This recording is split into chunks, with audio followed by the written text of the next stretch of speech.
안녕하세요. 알트NRC에서 제공하는 미술투자로 부자되기 아티스트 TV입니다. 참 오랜만에 뵙는데요.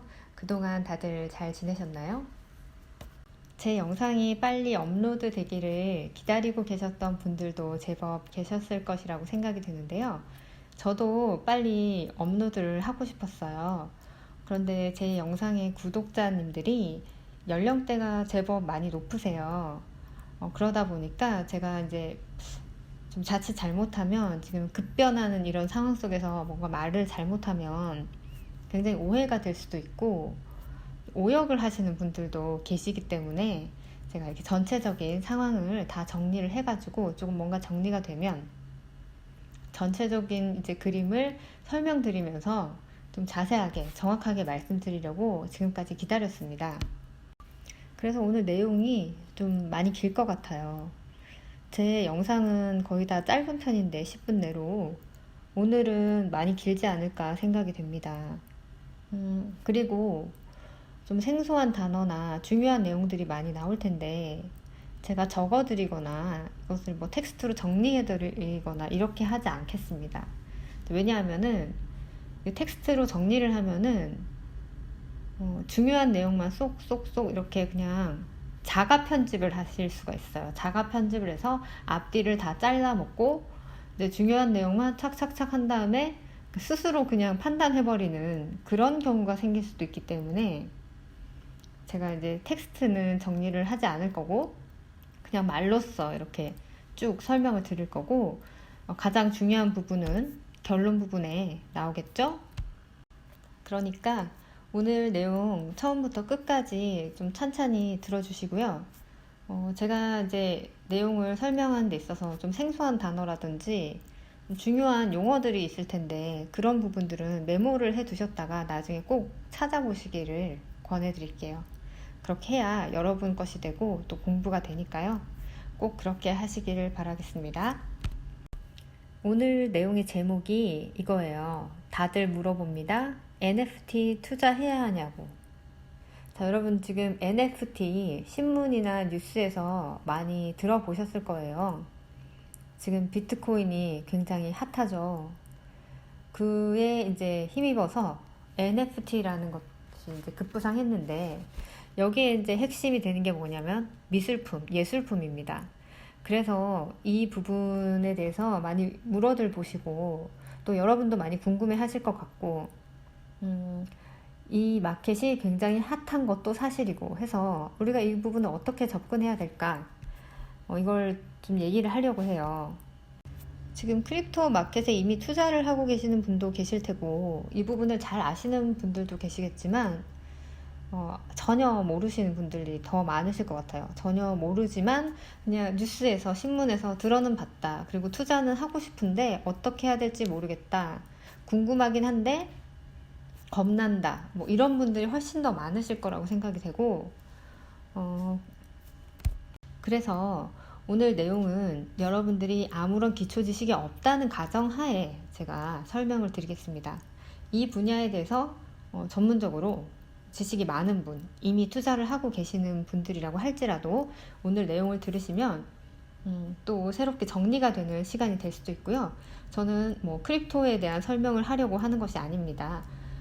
이건 NFT, 그러니까 그림. NFT가 지금 새로운 가상 그림에 대한 새로운 마켓이기 때문에 이것과 그리고 전통적인 우리 아트 마켓, 실물 그림 마켓에 대한 어떤 비교와 분석을 하기 위해서 크립토를 설명하는 것이에요. 뭐 그에 대한 투자를 권유하거나 이런 내용이 전혀 아닙니다. 오해 없으시길 바라겠고요. 제 영상이 업로드 되지 않고 있었던 기간 동안 우리는 모두 코로나로 인해서 셧다운이 되어 있었고 그 다음에 격리되어 있는 상황에 놓여 있었습니다. 지금 현재까지도 계속 그 상태에 머무르고 있고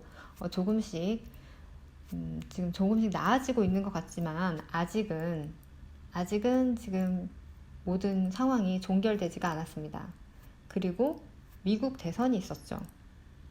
말도 많고 탈도 많았던 미국 대선. 시끄러운 일들이 많았지만 결국은 이제 모든 게 다 정리가 되고 새로운 대통령이 탄생했습니다.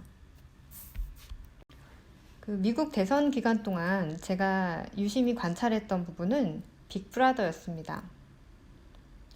빅테크였는데요. 이 SNS가 트럼프 전 대통령의 트위터 계정을 삭제하는 일이 있었죠. 그랬더니 이제 사람들이 트위터를 더 이상 할 수 없게 되었어요. 소통을 할 수 없게 되자 이제 팔러라는 새로운 SNS로 막 옮겨갑니다. 그랬더니 또 아마존에서는 이 팔러라는 회사에서 아마존 클라우드 서비스를 사용하고 있었는데 아마존이 그것을 사용하지 못하게 그냥 퇴출시켜 버렸어요. 팔러라는 회사를. 그래서 팔러라는 회사가 그냥 하루아침에 자신이 쌓아온 모든 것을 잃어버리는 그런 일이 발생했죠. 그런데 이제 유튜브에서도 또 비슷한 일이 생겼습니다. 좀 검열이 심해진 거죠. 그래서 아예 채널이 폭파되고 삭제되거나 또 중간에 방송이 끊기는 이런 일들도 발생했어요. 이 사건은 빅브라더 또는 중앙화된 시스템이 우리에게 얼마나 위험한가를 알려주는 하나의 예시였습니다. 중앙화가 되어 있다는 것은 컨트롤 타워가 있다는 얘긴데요. 이 컨트롤 타워가 있다는 것은 우리에게 편리함을 제공해 주기도 합니다. 문제가 생겼을 때 바로바로 해결을 해주죠. 그리고 서비스의 개선이라든지 이런 부분에 굉장히 신경을 쓸 것이고, 그런데 회사가 망하니까 나의 자료까지 완전히 없어지고, 이게 뭡니까? 회사가 없어졌는데 내 사진, 그리고 나의 그 소셜 네트워킹을 하는 친구들, 그 친구들이 다 없어졌고 내가 올렸던 글들이 그냥 다 사라져 버리는 일이 생긴 거죠. 그래서 제가 생각한 거는 이게 www에서 IPFS로 옮겨가라는 뜻인가, 지금 우리한테 그 메시지를 던져주는 게 아닌가라는 생각을 해봤어요. 이런 사건으로 인해서 우리가 자연스럽게 그렇게 생각을 하게 된 건지, 이렇게 하라고 지금 만들어 놓은, 짜놓은 판인지는 모르죠. 우리 모릅니다. 각자 알아서 생각을 하시면 되고요.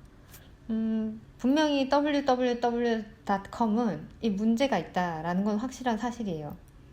그 IPFS 시스템은 블록체인 시스템인데, 블록체인은 여러 대의 컴퓨터에 이 데이터들이 저장이 되어 있습니다. 그래서 하나의 컴퓨터에 문제가 생기면 다른 컴퓨터에 저장되어 있는 것을 불러오면 돼요.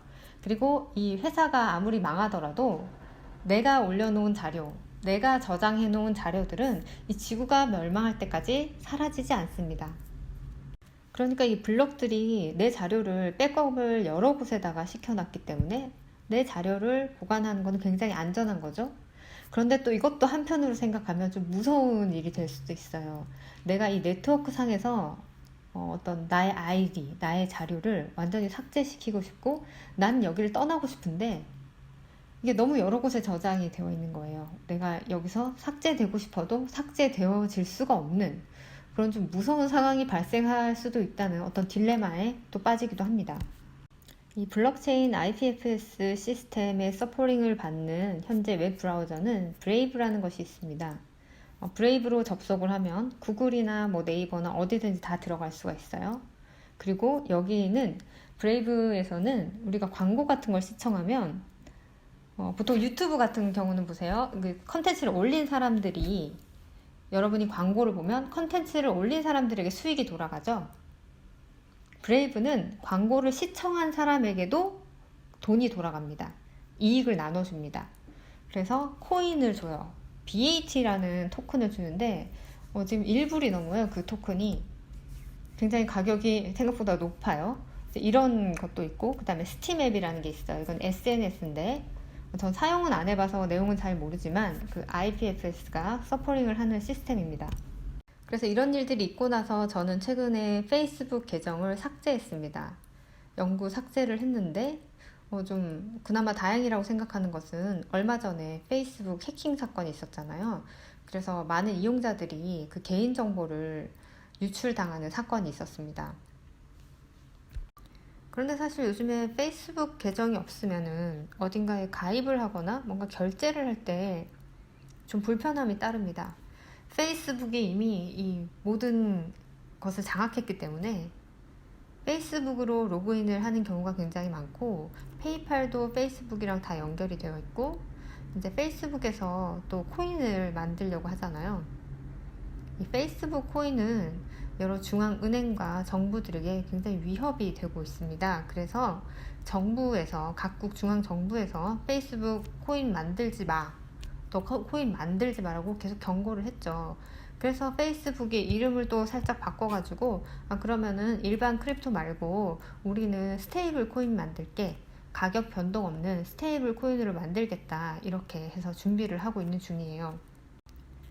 페이스북 하니까 영화 소셜 네트워크가 생각이 나네요. 보신 분들 계신가요? 영화 소셜 네트워크? 재밌는 영화인데 한번 꼭 보세요. 이 내용이 마크 주커버그가 나오고 페이스북의 이제 탄생 비화, 탄생된 스토리가 좀 나옵니다. 거기에 이제 누가 나오냐면은 윙클보스 형제가 나와요. 쌍둥이 형제인데 이제 하버드에서 하버드 동문이에요, 이 세 사람이. 처음에 마크 주커버그가 페이스북에 아이디어를 낸 건 아니고 어떤 여자친구한테 차여가지고 그 여자친구를 좀 골려주려고 어떤 아이디어를 냈는데, 이걸 보고 윙클보스 형제가 사업을 하자고 제안을 하거든요. 그래서 같이 하기로 해놓고 이 마크 주커버그는 혼자서 사업을 독자적으로 진행을 합니다. 그래서 윙클보스 형제가 굉장히 화가 났었는데, 이게 좀 너무 빠른 시일 내에 이 하버드에서 예일에서 또 콜롬비아로 영국까지 막 퍼져나갑니다. 대학생들 사이에서 순식간에 인기를 폭발적으로 끌게 됩니다. 그래서 이 윙클보스 형제가 소송을 걸어요. 보상을 해달라고, 지적재산권 침해로. 영화에서 이 윙클보스 형제는 굉장히 그 금수저 엘리트로 나와요. 이분들은 집안도 굉장히 엘리트 집안이고, 그다음에 하버드 대학을 다니는 굉장히 머리 좋은 두 미남 형제로 나오고, 키도 190이 넘어요. 그리고 조정팀 선수예요. 이 보트 노 젓는 거 있죠? 여러 명이서 같이 하는 거. 그래서 이것도 그냥 보통 실력이 아니고 베이징 올림픽까지 출전을 해요. 올림픽 출전해서 6위라는 성적까지 얻습니다. 이런 누가 봐도 부러운 남자가 보면은 굉장히 젤러스할 만한 그런 사람들로 나와요. 이 캐머런과 타일러 윙클보스는 결국에 6,500만 달러, 한국 돈으로 한 726억 원 정도의 돈을 합의금으로 따냈습니다. 그리고 나서 이들은 뭘 했을까요? 이 돈으로 비트코인을 삽니다. 그래서 2014년에 제미니 거래소를 창업하죠. 최근에는 니프트 게이트웨이라는 이 NFT 거래소를 매입했습니다.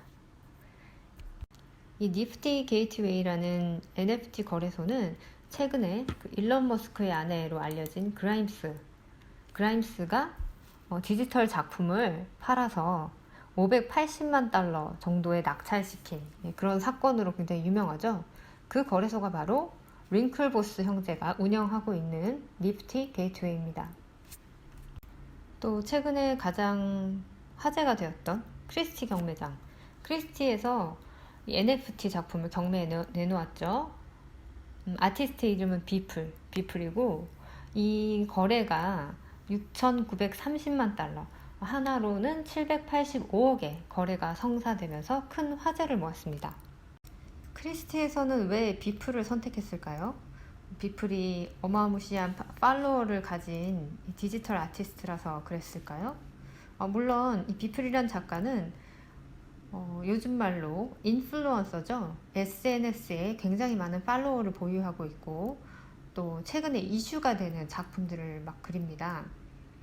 일론 머스크, 그다음에 비트코인 이런 내용들을 많이 그리고, 좀 디지털 아티스트로서의 이런 면모를 보이기 때문에 이쪽 분야에서 나름대로 유명하니까, 또는 이쪽 분야에서 좀 핫할 것 같으니까 선택을 했을 것이다 라고 생각하시는 분들이 대부분일 거예요.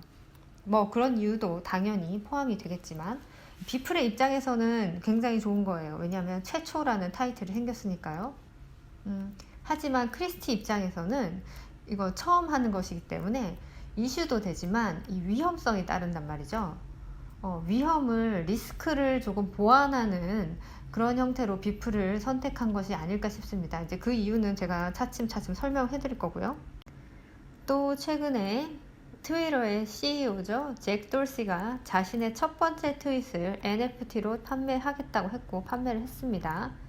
그런데 이 얘기를 하자마자 저스틴 선이 이 트론이라는 암호화폐를 개발한 저스틴 선이 내가 살게 라고 했습니다. 이분은 이런 마케팅을 굉장히 잘 하시는 분인데 내가 살 거야 이 얘기를 하자마자 이게 언론에다 막 대서특필이 됩니다. 이러면서 마케팅을 하는 거죠. 그리고 이 저스틴 선은 NFT 사업을 본격적으로 시작을 하겠다고 하면서 페리스 힐튼 그리고 린제이 로한과 같은 이런 연예인들과 또 손을 잡겠다고 하죠. 이런 저스틴 선의 마케팅법은 어디서 좀 많이 본 것 같은 그런 마케팅 방법이에요. 예술계에서는 이런 마케팅을 굉장히 많이 쓰죠. 좀 사람 황당하게 하는 것 같은 그런 마케팅.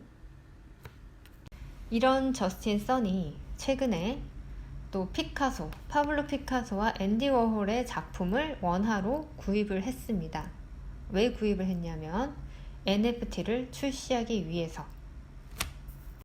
이 사람의 마케팅 방법은 뭔가 뻔한 것 같기도 하고 너무 노골적인 것 같아서 좀 웃기긴 하지만 지금 하는 방법을 보면은 좀 뭔가를 알고 아는 것 같다는 그런 느낌을 확실히 지울 수가 없네요.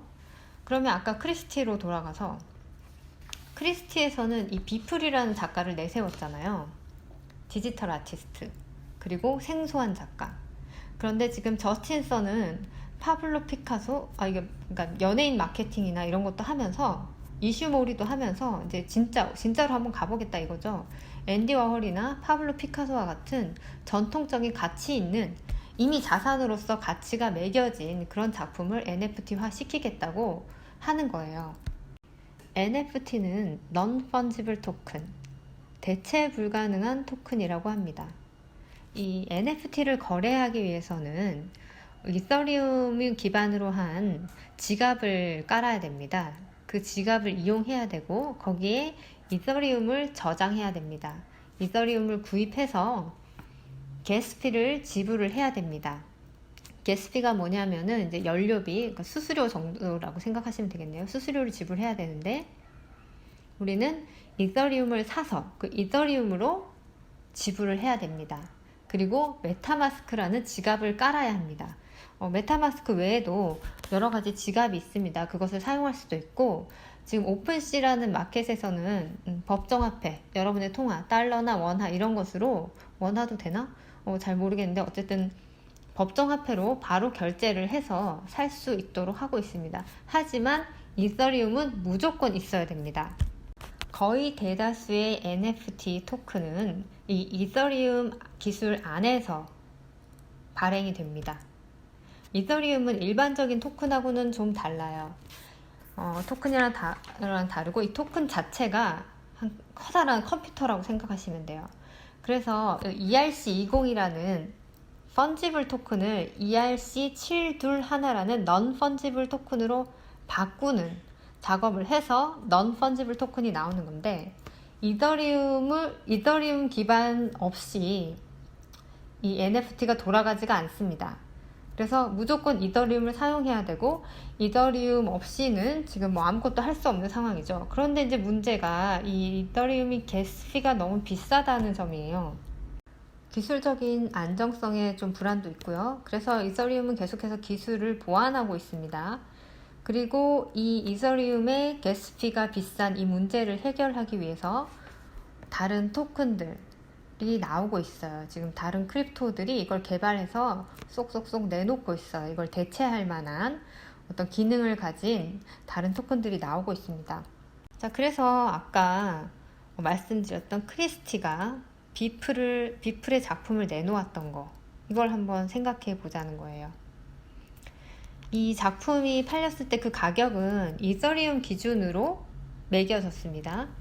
수십억 원의 돈이 이더리움을 기준으로 매겨졌는데 이더리움의 가격이 올라가면 이들 작품의 가격도 이제 앞으로 더 상승하는 거고 이더리움의 기술적 안정성 때문에 이게 뭔가 불안해지면은 가격이 떨어지면은 같이 폭락하는 거예요. 그리고 이더리움을 대체할 만한 어떤 다른 뭔가가 나왔을 때 그때도 이게 이 가격이 될 수 있느냐 하는 이런 좀 불안감과 불확실성이 있는 거예요. 확실하진 않지만. 그래서 이미 가치가 매겨진 피카소, 앤디 워홀 이런 작품을 가지고 나왔다면은 처음부터 당연히 이 작품을 가지고 나면 이슈는 더 되겠죠. 하지만 가격의 어떤 안정성에 있어서 이게 좀 보장이 안 되는 거예요. 그래서 아마 함부로 이런 걸 들고 나올 수는 없었을 것이다 라는 게 저의 추측입니다. 물론 이제 이런 디지털 아티스트 작품을 가지고 나오면 또 여기에 맞는 NFT니까 또 이슈몰이가 되겠지만, 가장 이슈가 되는 거는 이렇게 저스틴 선처럼 앤디 워홀, 피카소 내가 발행해보겠다. 이게 더 이슈가 됩니다, 사실은. 피카소는 넘사벽입니다. 넘사벽 유명한 아티스트예요. 전 세계를 걸쳐서 가장 유명한, 가장 대중들이 많이 알고 있는 아티스트거든요. 물론 저스틴 선도 이 원화를 구입했다고만 했지 아직 발행하진 않았습니다. 이제 준비를 할 거다, 본격적으로 이렇게 말을 했을 뿐입니다. 그러니까 이 NFT 시장은 아직까지 이 변화무쌍한 크립토 커런시하고 연동이 되어 있기 때문에 지금은 좀 어떤 변화를 관망하고 지켜보고 좀 이렇게 해야 될 마켓이지 섣불리 들어가기에는 조금 위험이 따른다고 봐야겠죠. 하지만 또 위험이 따를 때 바로 들어갔을 경우에는 하이 리스크 하이 리턴 뭐 이런 말이 있으니까 이런 것들은 여러분들이 알아서 잘 판단을 하시길 바랍니다. NFT는 메타버스와도 관계가 깊습니다.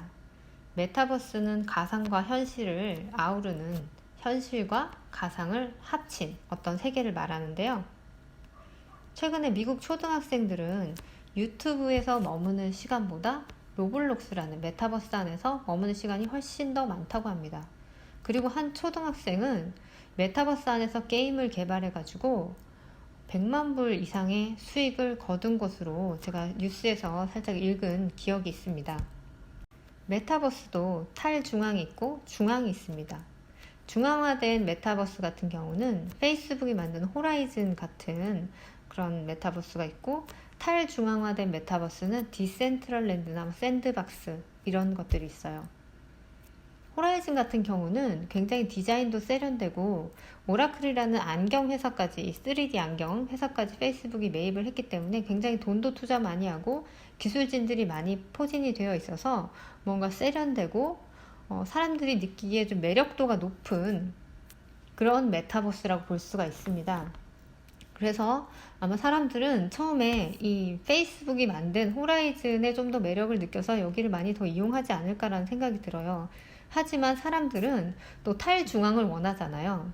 중앙과 탈중앙의 차이는, 중앙에서 해결을 했을 때는 뭔가 문제가 생겼을 때 해결을 하기가 쉽고, 뭔가 결제가 잘못됐다든지 아니면 뭔가 프로그램에 문제가 생겼을 때 이 중앙에서 해결을 해주죠. 컨트롤을 해주고, 컨트롤 타워가 있다는 말인데, 탈중앙 같은 경우는 컨트롤 타워가 없습니다. 그래서 뭐 검열을 당하거나 그럴 일도 없고, 뭔가 의사결정을 할 때 투표를 통해서, 여기에 참여한 참여자의 투표를 통해서 뭔가를 결정합니다.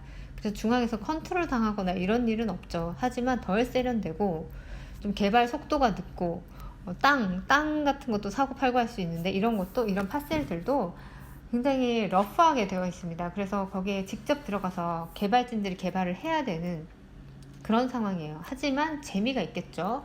재미도 있고 다 장단점이 있어요. 금융 카르텔, 금융 세력들의 시스템은 생각보다 굉장히 치밀합니다. 그래서 금융 지식이 없는 일반 사람들이 돈을 벌도록 가만히 놔두지를 않아요. 마음대로 돈 찍고 돈 풀고 해서 인플레이션 일으키고 우리 서민의 삶을 힘들게 만들고, 그러니까 여기에 이제 더 이상 우리가 좌지우지 되지 말자 하면서 비트코인을 막 사랑하기 시작해요. 그래 비트코인을 막 사모아요. 아무도 이건 건드릴 수가 없어 하면서 비트코인을 막 사서 저장을 하고 하는데, 결국은 이 비트코인을 사용해야 될 거 아니에요. 이 비트코인을 뭔가를 사용을 해야 되는데, 그러려면은 이 통행 길이 있어요. 레저가 있어야 된단 말이에요. 이걸 지나가서 비트코인과 물건을 결제하는 시스템을 통해야 돼요. 그 말은 무슨 말이냐면 이 통행길이 있다는 거죠. 돈길, 돈이 지나가는 길이 있는데 이 돈이 지나가는 길을 이 금융 시스템이 모두 이제 장악을 하고 길을 다 만들어 놨어요. 그러니까 우리는 디지털 커런시를 쓸 수밖에 없는 상황이고 이 길을 무조건 지나가야 돼요. 그러면서 통행세를 내야 돼요. 탈중앙인 줄 알았는데 결국은 또 중앙인 거예요. 중앙 정부를 벗어났더니 더 큰 중앙이 우리를 기다리고 있는 거예요. 제가 지금 여러분들이 이해하기 쉽게 제대로 얘기를 하고 있는 건지 잘 모르겠어요. 제 나름대로는 지금 쉽게 설명을 하려고 하고 있는 건데, 아무튼 얘기를 계속 이어나가 보겠습니다. 여러분, 비트코인이 뭔지에 대해서 정확하게 알고 계신가요? 비트코인 지금 가격이 막 올라가니까 관심은 많고, 다들 비트코인 하니까 그게 뭐 이제 화폐로 쓰인대, 이제 비트코인으로 뭐 커피도 사 마실 수 있대 이러면서 우리도 비트코인 투자하자 뭐 이런 수단으로만 생각하고 계시는데, 비트코인을 바라보는 두 가지의 관점이 있습니다. 왜 두 가지의 관점이 있냐면 비트코인이 가진 희소성 때문인데요. 이 희소성의 가치가 왜 중요하냐면은 이 비트코인이라는 거는 분산 원장 기술입니다. 블록체인의 어떤 기초가 되는, 기본이 되는 시스템이죠. 이 비트코인은 이제 우리가 거래를 할 때, 어떤 금융 거래를 하거나 어떤 거래를 했을 때 이 거래를 기록하고 그 거래가 정확한지 아닌지를, 이게 맞는 거래인지 아닌지 그것을 검증하는 작업을 거치는데요. 그거 검증하는 작업을 거치려면은 여러 명의 사람이 또 여러 대의 컴퓨터에서 이 검증 작업을 해야 돼요. 근데 그 검증 작업을 참여하려면은 그 자격을 얻어야 되는데, 그걸 하려면은 문제를 풀어야 돼요. 그게 퍼즐 맞추기 같은 거래요. 저도 그건 정확하게 모르겠는데 퍼즐 맞추기 같은 건데, 그 문제를 푸는데 한 10분 정도가 걸린다고 해요. 그게 뭐 어려운 문제래요. 그걸 풀면은 이 검증 작업에 참여할 수 있는 자격을 줍니다. 그 자격을 가지면은 이제 고맙잖아요. 이 검증을 해줬으니까, 작업 증명을 해줬으니까 고마움의 표현으로 비트코인이라는 거를 하나 주는 거예요. 그렇게 해서 이 코인을 획득하는 겁니다. 그래서 채굴기를 사람들이 사는 거고, 그래서 지금 CPU 카드가 모자라고, 그래서 지금 삼성전자와 엔비디아에서 CPU 카드를 열심히 만들어내고 있어요. 물량이 부족하다고 해요. 그런데 이 비트코인은 발행량이 정해져 있습니다. 무한정으로 찍어낼 수 있는 게 아니고 처음부터 정해진 양만 발행을 할 수 있기 때문에 이게 계속 이제 반감기라는 게 있어요. 반감기가 지나면서 계속 양이 줄어드니까 이게 희소 가치는 굉장히 있는 거예요. 그래서 가격도 계속 올라가는 거고. 그런데 이제 문제를 풀어가지고 작업 증명에 참여를 하면 코인을 받아야 되는데, 이게 어느 시점에 가면은 보상으로 받을 코인이 없는 거예요. 더 이상 발행이 안 되니까. 그러면은 작업 증명에 참여하지 않겠죠. 보상이 없으니까. 그래서 희소 가치가 올라가기 때문에 비트코인의 가치가 계속 올라갈 것이다 하고 바라보는 상승 관점이 있고, 이게 안정성이 떨어진다는 거죠. 작업 증명에 참여할 사람들이 더 이상 생기질 않으니까 이 작업 증명이 맞는지 안 맞는지를 검증할 수가 없다. 그래서 안정성이 떨어진다. 그래서 결국에는 가치가 떨어질 것이다 하고 바라보는 또 하락 관점이 있습니다. 어느 쪽에 우리가 무게를 실느냐 뭐 이런 거는 각자의 판단인데, 한 가지 중요한 사실은 우리 인간은 변화에 적응해야 된다는 사실이에요. 다윈이 얘기를 했죠. 변화에 적응하는 종만이 살아남는다고. 적응하지 못하는 종은 멸종한다. 그래서 화폐 공부를 좀 하셔야 되는데, 그 숭홍빙이라는 중국 작가가 쓴 화폐 전쟁이라는 책이 있습니다. 1, 2, 3, 4권으로 나와 있어요. 좀 긴 책인데 남북전쟁 시기부터 시작해가지고 쭉 지금 현대까지 이 화폐가 어떻게 지금 이루어져 있는지를 쭉 볼 수 있는 상황이에요. 이걸 보면은 거의 지금 돌아가는 상황이 좀 많이 이해가 될 거예요. 제가 이 책을 어떻게 알게 됐냐면은 대한항공에 전용기만 전담하시는 승무원 분이 계세요. 전세기만 전담하는 승무원이 계신데, 그분이 이렇게 신문에서 인터뷰하는 기사를 봤는데, 거기서 이제 재벌 회장님들이 보통 비행기에서 뭘 하시냐고 이렇게 물어봤더니, 그분이 대답하시기를, 보통 재벌 회장님들은 책을 많이 읽으신다. 왜냐하면 평소에 시간이 없으시기 때문에 그냥 비행기에서 책을 많이 쌓아놓고 이렇게 읽으신다고 하시더라고요. 읽는다고. 그때 이 숭빙의 화폐전쟁이라는 책을 어떤 재벌 회장님이 보고 계셔서 자기도 그 책을 봐야겠다고 생각하고 봤대요. 그래서 저도 이 책을 한번 봤어요. 봤는데 좀 신세계였어요. 꼭 읽어야 될, 돈을 벌고 싶다면 꼭 읽어야 될 책이 아닌가 싶어요. 그리고 지금 같은 시대에 지금 불안하잖아요. 지금 이 화폐의 가치가 굉장히 불안하고 이런 시대에 이런 기본적인 스탠다드, 이 화폐의 역사와 어떻게 지금 불안화폐가 히스토리가 이렇게 이어졌는지를 알면 지금 크립토 커런시 시장도 좀 볼 수 있고, 이 NFT, 우리가 지금 주목하고 있는 이 NFT도 좀 보이지 않을까라는 생각이 들어요. 여러분, 스타벅스 여러분 다 좋아하시죠? 스타벅스가 뭐 하는 회사예요? 스타벅스 커피 파는 회사죠? 보통 다 이제 커피 파는 회사라고 생각하실 거예요. 맞는 말이죠. 커피가 주력이고 커피로 시작한 회사고. 그런데 이 스타벅스가 지금 은행이 되려고 하고 있습니다. 작년부터 스타벅스는 벡트라는 비트코인 선물 거래소의 앱을 미국에 있는 이 스타벅스 어플리케이션에 이 서비스를 시범 사업을 시작했습니다. 그래서 잠시 없어졌다가 지금 올해 다시 이제 본격적인 사업을 시작한다고 했어요. 그래서 벡트에다가 비트코인을 충전시켜서 이제 커피를 사 마실 수 있는 걸로 이렇게 지금 결제 수단을 시스템을 마련했습니다. 스타벅스는 벡트라는 회사의 대주주 중에 하나입니다. 그리고 이 벡트의 CEO는 전 CEO죠. 지금 현재 CEO가 아니고 전 CEO는 켈리 레플러라는 사람인데, 이분 지금은 현재 공화당 의원으로 활동하고 있는데, NYSE가 뭐예요? 네, 뉴욕 증권거래소. 뉴욕 증권거래소의 스프레처라는 사람의 이제 와이프입니다. 남편이 스프레처죠. 그러니까 한마디로 뉴욕 증권거래소와 벡트는 한 몸이다. 이렇게 생각을 하면 되겠네요.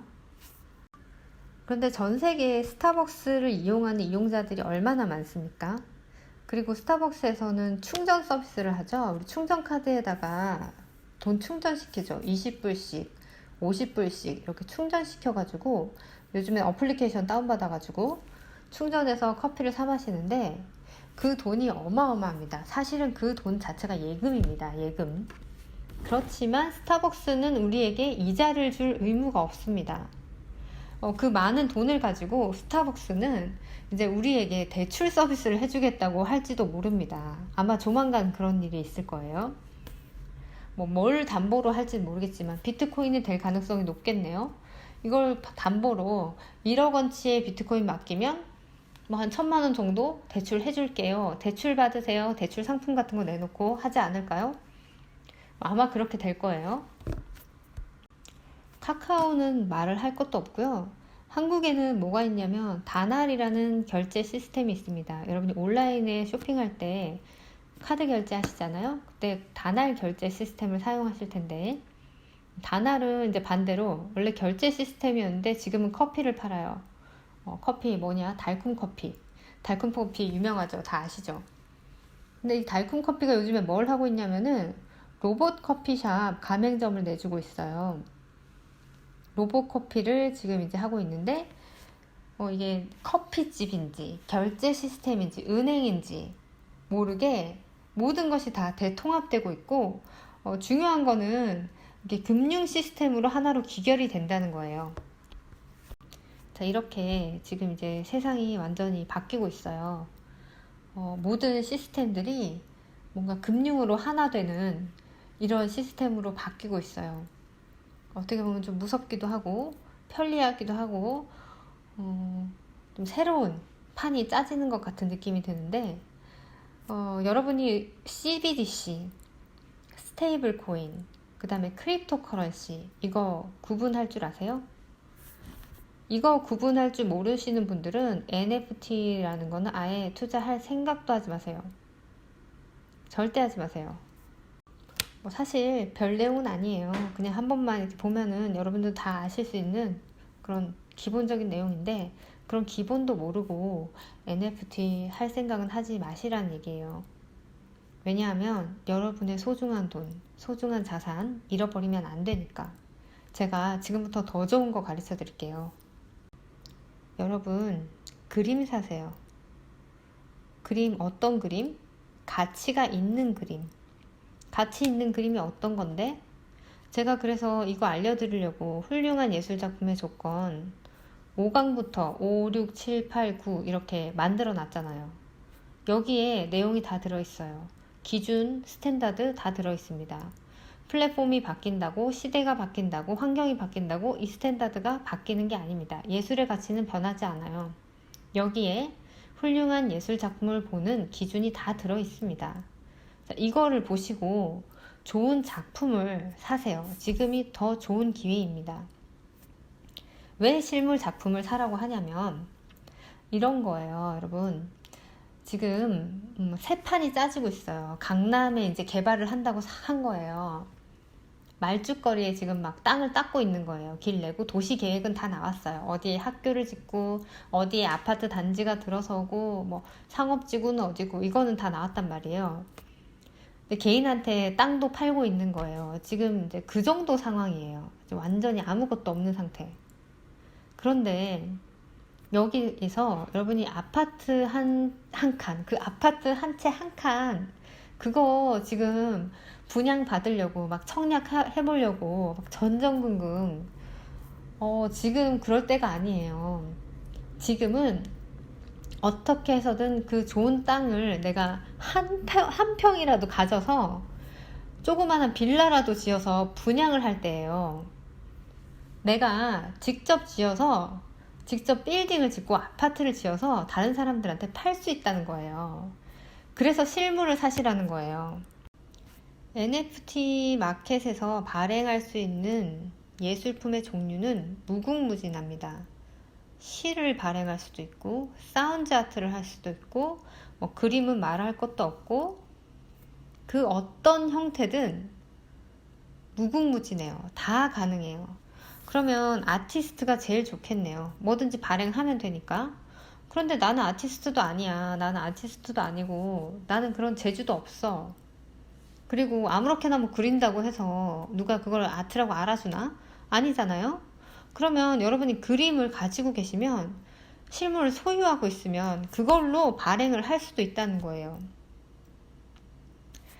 물론 그 저작료는 저작권자에게 돌아갑니다. 근데 계속 그 거래가 일어나면 일어날수록 그 최초의 판매자와 그 저작권자에게 계속 그게 돌아가요. 블록체인이 시스템이 워낙 그게 다 돼 있기 때문에 저작권자에게 저작료까지 돌아갑니다. 그리고 여러분이 그림을, 실물을 가지고 계시면 블럭을 발행할 수도 있습니다. 지금 뭐 현재 그렇게 하고 있는데 그건 지금 회사를 차려야 되잖아요. 근데 여러분이 위탁을 할 수도 있어요. 내 작품을 가지고 위탁을 해서 발행을 할 수도 있고, 그러면 여러분은 건물주가 되는 거예요. 여러분은 아파트를 그냥 짓는 거예요. 그 아파트 한 칸 가지려고 전전긍긍 할 필요가 없다는 거예요.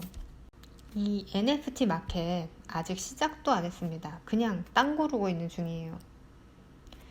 먼저 들어가서 선점을 한다는 거 굉장히 좋죠. 좋은데 그거는 정보도 있고 실력도 있고 능력도 있고 그럴 때 이야기입니다. 얼마나 많은 분들이 거기에 해당이 되실지는 모르겠지만 그냥 저는 제 채널 구독자님을 기준으로 말씀을 드리는 거니까 또 양해를 부탁을 드리고요. 여러분들 실물을, 가치 있는 실물이라고 말씀드렸어요. 그런 가치 있는 실물을 가지고 계셨을 경우에는 실물은 실물대로 거래를 할 수가 있고 NFT는 NFT대로 발행을 할 수가 있고 또 블럭도 블럭을 발행하고 싶으면 또 그 블럭을 나눠가지고 쪼개서 발행을 할 수도 있고, 무궁무진한 지금 방법들이 계속해서 나올 거예요. 여러분들이 지금은 또 이 NFT 마켓에 들어가서 뭔가를 하시려면 좀 어려워요. 그 메타마스크라는 지갑을 깔아야 되고, 지금 사이트는 다 영어로 되어 있고 좀 헷갈립니다. 그러니까 먼저 선점하는 것도 좋지만 너무 미리 들어가서 또 위험까지 감당할 필요는 없잖아요. 그래서 좀 관망하시면서 여러분은 제대로 된 작품 하나를 가지시는 게 어떨까 권해드립니다. 지금 시장에 나와 있는 어떤 NFT 작품을 내가 사는, 그 구입하는 마지막 사람이 되면 안 되잖아요. 누군가는 와서 내가 산 걸 사줘야 이게 가치가 일어나는 건데, 지금은 자칫 잘못 들어가면 내가 마지막 사람이 될 수 있습니다. 어마무시하죠? 내 피 같은 돈. 다시는 거래가 일어나지 않는, 그러면 이게 투자가 아니라 소비가 되는 거예요. 이렇게 될 수도 있습니다. 그런데 자신의 코인을 발행한다고 해서 이게 통화가 되느냐, 이런 문의를 하는 분들이 계시는데, 통화가 될 수는 없습니다. 왜냐하면 이 예술 작품은 부동입니다. 부동자산입니다. NFT가 돼도 마찬가지예요. 누군가가 이 작품을 원하는 사람이 와서 이걸 사줘야 거래가 일어납니다. 통화의 가장 기본적인 조건이 유동성입니다. 영어로 이 유동자산을 뭐라고 하죠? 리퀴드 머니라고 하죠. 물처럼 흘러야 돼요. 그런데 이건 부동산처럼, 그림이나 이런 건 부동산처럼 부동자산이 되는 거예요.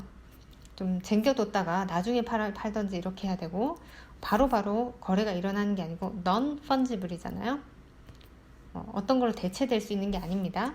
꼭 이걸 원하는 사람이 와서 이걸 사줘야 거래가 일어납니다. 그래서 이제 통화가 될 수는 없고, 가치 저장 수단으로서의 화폐의 기능은 계속해서 하는 거죠. 자, 그래서 결론은 그림 사세요입니다. 좋은 그림 사세요. 그 결론은 기승전 그림 사세요였어요. 실물 그림 사세요. 그래야 진짜 돈을 벌 수가 있습니다. 진짜 훌륭한 작품을 가질 수가 있고, 정말로 좋은 자산을 저장할 수 있습니다. 그리고 변화는 이 세상에 적응을 하시려면 금융 공부 게을리 하시면 안 되고요. 지금 금융 공부 계속해서 꾸준히 하세요. 제가 오늘 너무 오랫동안 얘기를 하다 보니까 준비했던 내용이 빠진 것도 있는 것 같기도 하고, 그런데 부족한 부분이 있다면은 여러분 댓글로 남겨주세요. 좀 틀린 내용이 있다면은 또 댓글로 같이 소통을 해보고요.